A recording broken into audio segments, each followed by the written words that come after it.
Dana White this week has come out and announced 2 fights for UFC 323. He actually announced more than that, but we're only going to get into 2 fights today.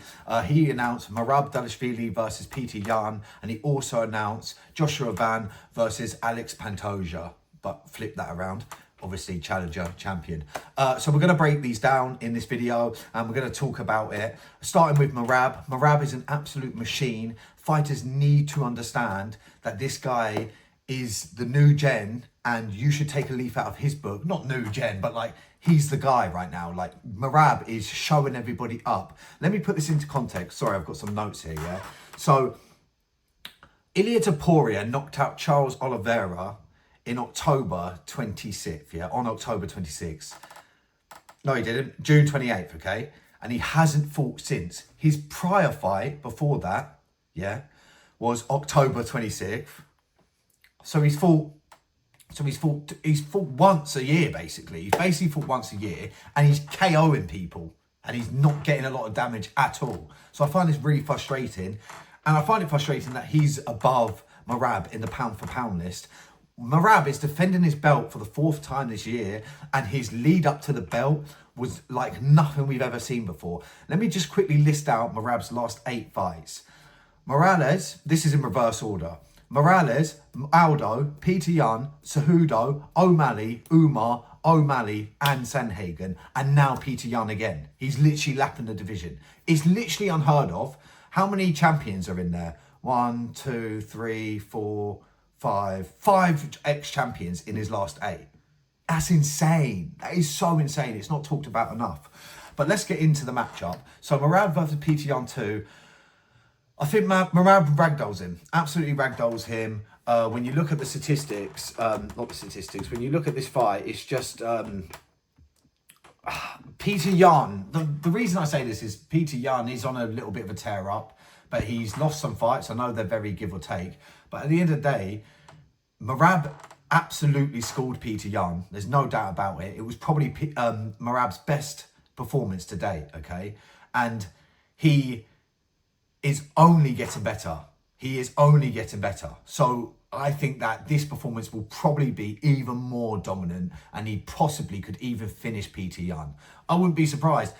Merab is not slowing down, and he's tearing through people, and he's getting better. He finished O'Malley in the second fight. He almost finished Sanhagen. It was very close. I know he didn't, but it was very close. So I just think that Peter Yan or any bantamweight does not stand a chance at all.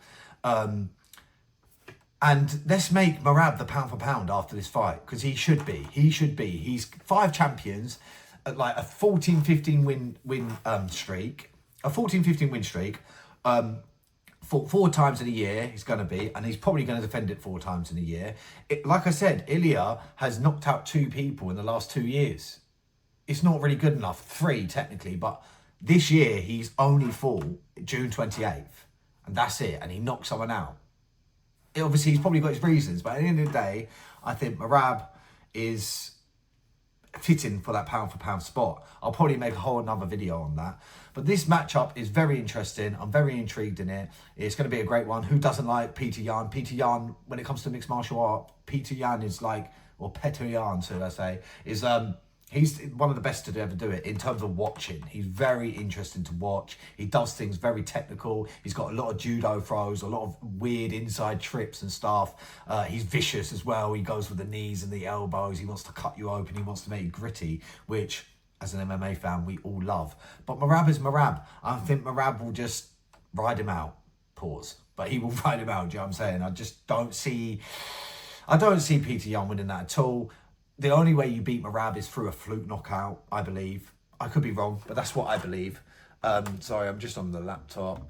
That's what I believe, and that's how it's going to go down. I think Merab will either sub Peter Yan later, maybe TKO later, but probably subs Peter Yan later, or he'll probably 50-42 him or something. Do you know what I mean? Or, like, do you know what I mean? Like, it's Merab. What more do we need to say? Didn't think we were going to get this fight, if I'm honest. I know there was a lot of talk about it, but Merab fought 2 weeks ago. That is insane. 2 weeks ago he fought. He's already back out there, signed up for a fight. It's embarrassing, to be honest, because there's people like Paddy People like, well, I just use Paddy as an example. It's one of my favourite fighters, by the way. But like Paddy, Ilya, Justin, Makachev, obviously he's moving up, but he still doesn't fight often. And he just don't fight. Israel Adesanya, what's going on with him? These guys need to start fighting more often. I get frustrated with it, if I'm honest. They fight once or twice a year, especially when they're champions, once or twice a year. And then you got Merab running through his division, overlapping his division now, showing everybody up, fighting injured, fighting for anything, sparring on the day. He sparred 5 rounds on fight night against Sanhagen. Like, the guy does not give a shizzle. Like, he really don't. Like, it's insane shit. Like, it is insane shit. So, yeah, if he wins against Jan, then he's going to be the first ever champion to defend 4 times. He's going to have 4 bantamweight defences, which I think is the record. He's already got the record for the most takedowns. This guy's just out here hustling, do you know what I'm saying? And I think he's going to put a pace on Peter Yan that Peter Yan can't match like he does. That's what Merab does, let's be honest. Like, that's what he's good at, and that's what he does. He will fuck him. He will take him down. He will knee him up against the cage.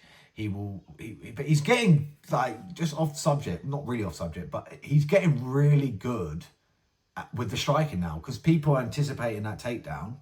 So now he's working on striking. It's kind of like Kamaru Usman. Kamaru Usman was a wrestler, like barely struck. I said barely struck, you know what I'm saying? And then he started knocking guys out cold because he doesn't need to improve his wrestling. He just needs to improve his stand-up. And he's doing that fight after fight because people are scared of the takedown. So he's learning in there. Does that make sense? It makes sense in my head. But I want to see Merab versus Volkanovski. I know Merab apparently said that he doesn't want to fight Volkanovski, but that's a matchup we need, man. I would love to see that matchup. And the thing is with that matchup, I actually don't want to see a finish. And certain people on my TikTok call me crazy for this, but I don't. I want to see who's better at the 5 round, because they're like 5-round goats. You know what I mean? Like, they're good at winning over rounds. So I want to see who's the better overall fighter. Who's the better mixed martial artist over 5 rounds? That's what I want to see. I want to see a life or death, not a life or death.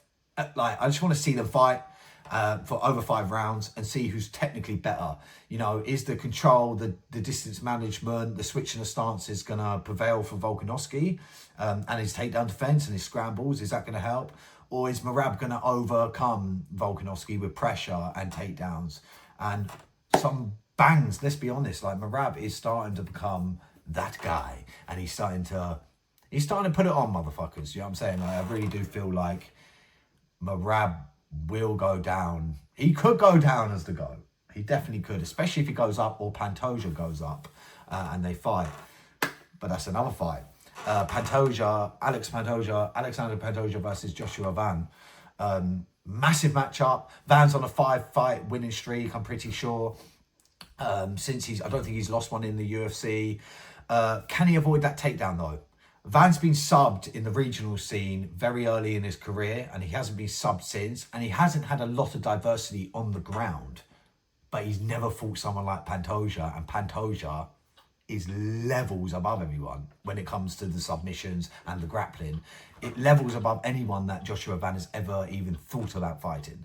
So I think that Pantoja is actually going to run through Pantoja is going to run through Joshua Van. I'm saying it now. Early prediction. I could be wrong. You know, Joshua Van could catch him. He's very powerful, very good on the feet, but he's only been training mixed martial arts for about 6 years, I think. I think it's 6 years. And I think that inexperience is going to show when Pantoja puts him on his back, or when Pantoja is on his back. It always does. It always comes to light. So as much as we low-key want Joshua Van to do well, because it will be really exciting for the division, I just don't think he will do well. I think that he won't be able to avoid the takedown. He won't be able to keep it on the feet. And if he can't keep it on the feet, then Pantoja's gonna beat him. It's simple as that. Both of these matchups are very, very, very interesting. As well, sorry about my background. I forgot to say that at the beginning. My background's all messed up. Basically, this is my background, but it fell off. I had it like all sticky, like this weird sticky tape stuff, and it fell down. And I bought a frame and it's the wrong frame. So you're getting no background today, guys. I'm sorry about that. Obviously, we've got UFC 322 round the corner. That's going to be a banger. Tom Aspinall defending his belt against Cyril Gane. Hopefully he knocks him out. I might even live stream that. We'll see. Great matchups though. This entire card, it has a good feel to it. You know, there's some really good fights on, and I cannot wait to watch it. But that's my breakdown, basically. Book Volk versus Merab, though.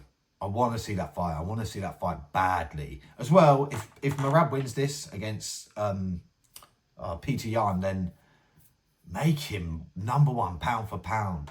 5 champions. His last 8. Let me just run through his last 8 again. Okay, you got. I know it begins with Morales. You got Morales, Aldo, Peter Yan, Cejudo, O'Malley, Umar, O'Malley, Sandhagen, and now Peter Yan again. Let's be honest, that's how it's going to go. I think he's really going to put a pace onto Peter Yan, and yeah, I don't think the rematch goes anything differently. I just think it's even more one-sided, if that's possible. But that's basically it for this video. Just a quick breakdown. Hope you guys enjoy it. Sorry for the background. I'll be making more and more of these as time goes on. So hope you enjoy it, and I'll catch you in the next one.